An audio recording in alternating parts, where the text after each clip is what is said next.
The desert sun was sinking low, throwing long shadows across the barren, Apache plains as rancher Cole Harland rode slowly toward his homestead, unknowing that the quiet winds carried something strange toward his future. For months the neighboring ranch hands had mocked him, the Yee, solitary cowboy who lived too far from town, who refused to gamble, refused to join bar brawls, and kept to himself like a ghost among men. They called him the Lone Ridge Keeper, but he never cared. Yet tonight, their cruelty took a shape he had not expected. When he entered his barn, his horse snorting uneasily, he saw her, an Apache woman, bound loosely at the wrists, standing tall and silent in the dusty shadows. Her copper-toned skin glowed in the lantern light, and her eyes, dark and calmly burning, followed his every move. Cole froze, instinctively reaching for the gun at his hip. But she raised a hand and spoke first, her voice steady like an ancient river. "I am not here by choice. They left me for you as a joke." The words sank heavily into the air. Cole felt a flash of rage, not at her, but at the men who dared treat a human life as a prank. "I'll take you back," he said firmly. But the woman stepped closer, shaking her head. "No, if I return, I am no longer of them. I am a symbol of humiliation. My own would not accept me again." Her tone was calm, but Cole sensed a trembling shadow beneath it, fear mixed with pride, mixed with something heavier. He cut her ropes, placed his hat over his heart, and introduced himself. She responded, "My name is Nayeli," and though her face was stern, her eyes softened just a little. Outside, 2 coyotes howled, as if marking the arrival of something unseen. For the first hour, the ranch remained still, but Cole couldn't shake the uncanny feeling that Nayeli was hiding something. Her movements were measured, her glances drifting toward the distant mesa, where the sky darkened into purple. When he asked if she needed food or rest, she simply murmured, "We're alone. Let's do what's necessary."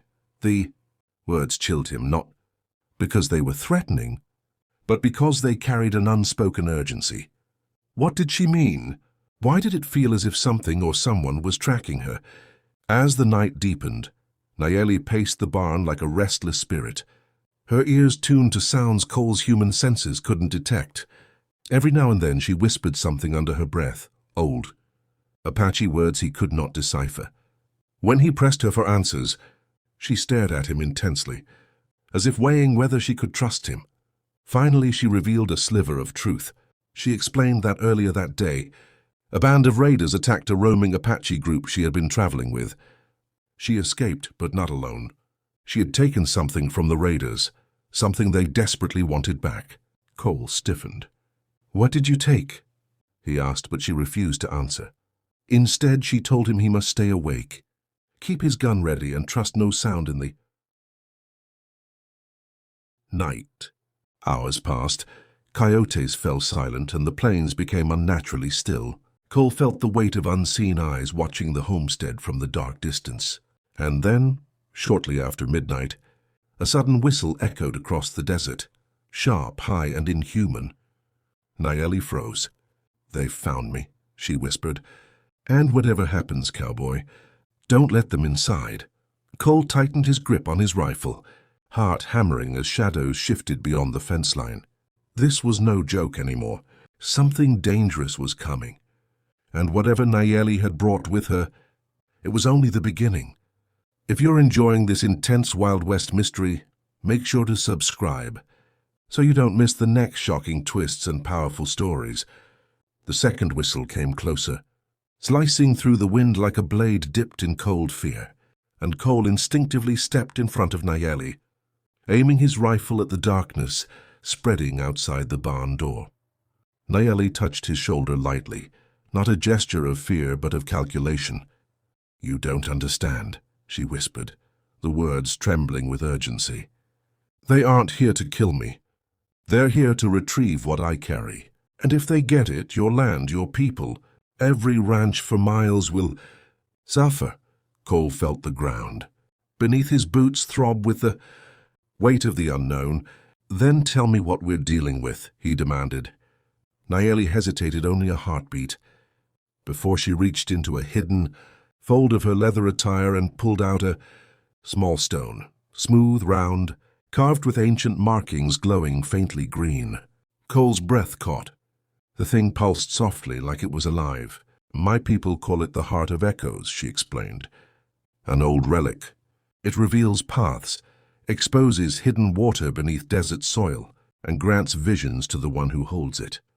The raiders want it for power.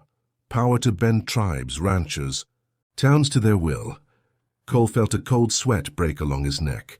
He had heard stories of relics and spirits, but seeing one breathing in his palm was something else entirely. Before he could speak, a set of footsteps crunched in the sand outside, followed by 3 more, then 5, silent but heavy, trained footsteps. Nayeli clutched his arm.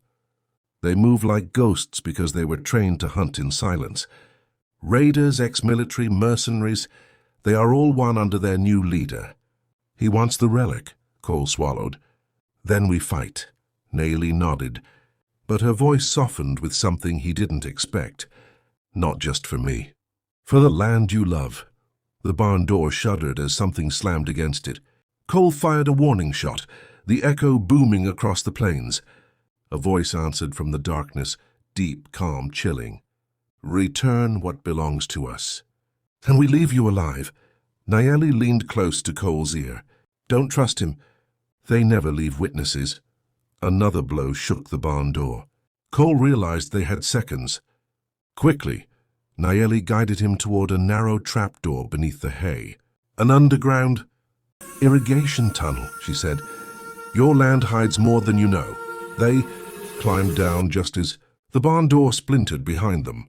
Cole could hear boots storming in.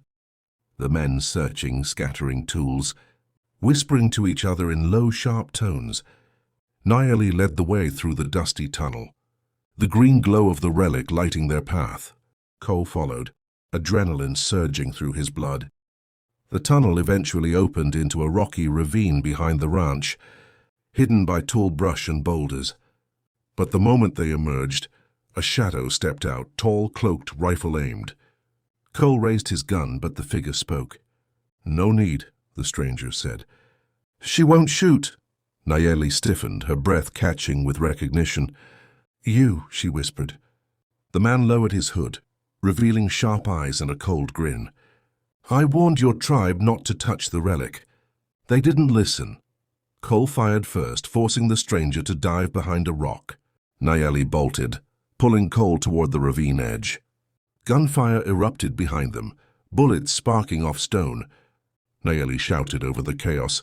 If they get the heart, everything ends. Cole didn't ask what she meant. He just ran. They scrambled up the ravine wall, using roots and jagged stones for grip.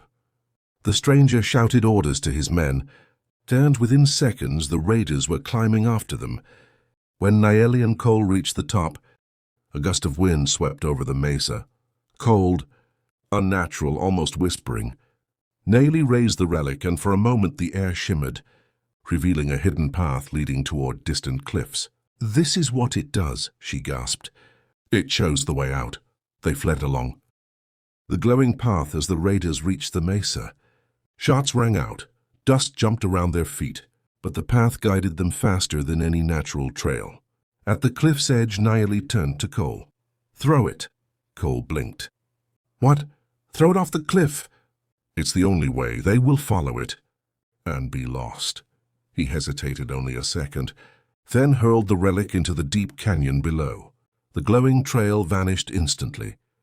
The raiders, now without guidance, sprinted forward in confusion, and several slipped on the loose stone, tumbling into the canyon. The others froze, stunned. The leader glared at Nayeli with hate burning in his eyes, then vanished into the night with the few men left, swearing revenge. Cole and Nayeli collapsed on the mesa, breathless, dust-covered, alive. After a long silence, Nayeli looked at him with unexpected softness. We survived because you believed me. Cole tipped his hat. We survived because we did what was necessary. As dawn painted the desert gold, the ranch no longer felt like a place of loneliness. Nayeli stood beside him, not as a joke, not as a burden, but as someone whose presence carried purpose and mystery, yet untold.